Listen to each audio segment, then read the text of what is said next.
విద్యార్థులకు నాణ్యతమైన విద్యను అందించడమే కూటమి ప్రభుత్వ లక్ష్యమని మంత్రి సవిత తెలిపారు. శ్రీ సత్యసాయి జిల్లా సోందేపల్లి మండలం పాపిరెడ్డిపల్లిలోని కేజీవీవీ కళాశాలలో జూనియర్ కళాశాల అదనపు భవన నిర్మాణానికి ₹1,60,00,000 నిధులతో భూమి పూజ కార్యక్రమాన్ని ప్రారంభించారు.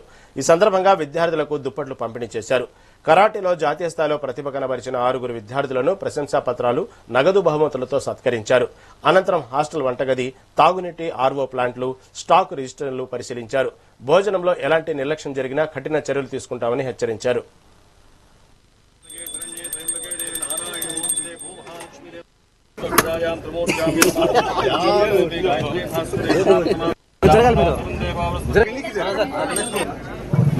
शुभमुहूर्तोऽस्तु सुप्रतिष्ठितमस्तु नमो नमो बुद्धाय मानोन्धायुः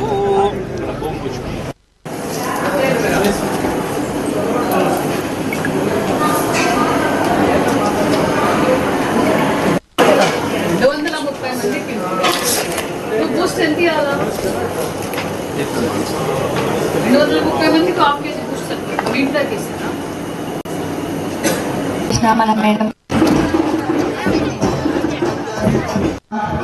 చాలా ఆనందంగా ఉంది. నేను మంత్రి అయినాక ఫస్ట్ కేజీవీపీకి వచ్చాను, ఈ కేజీవీపీకి వచ్చాను. అప్పుడు పిల్లలందరూ అడిగారు, మేడం మాకు వాష్రూమ్స్ సమస్య ఉంది, డ్రింకింగ్ వాటర్ సమస్య ఉంది, మరియు మాకు ఇక్కడ మరి ఇంటర్మీడియట్ పిల్లలకు మరి చాలా ఇబ్బంది పడుతున్నాం, మాకు అడిషనల్ క్లాస్ రూమ్స్ కావాలి పిల్లలు అడగడం జరిగింది.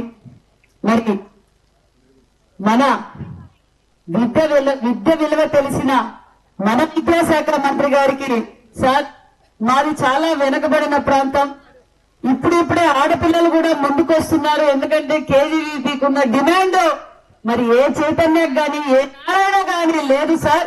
మంచి మెరిట్ ఇస్తూ ఉన్నారు, మంచి వర్తబుల్ క్యాండిడేట్స్ ఉన్నారు, మరి మాకు మీరు శాంక్షన్ చేయాలి సార్ అని చెప్పగానే మరి మన పెనుగొండ నియోజకవర్గానికి మరి ఇక్కడ ఈ కేజీ సోమవందపల్లి పాపిరెడ్డిపల్లి కేజీవీపీకి ₹1,60,00,000.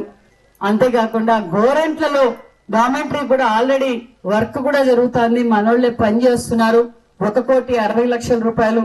సోమందేపల్లి టైఫోర్ హాస్టల్ గాలికి వదిలేశారు, 18లో మనం దాన్ని కట్టించాం, మళ్ళీ దాన్ని గాలికి వదిలేస్తే మళ్ళీ మనం అధికారంలోకి వచ్చిన తర్వాత టైప్ 4 హాస్టల్ కూడా పిల్లలకి పూర్తి చేపించి 65 లక్షలతో పూర్తి చేపించి పిల్లలకు అంకితం చేశామన్న విషయం కూడా తెలియజేస్తున్నాం.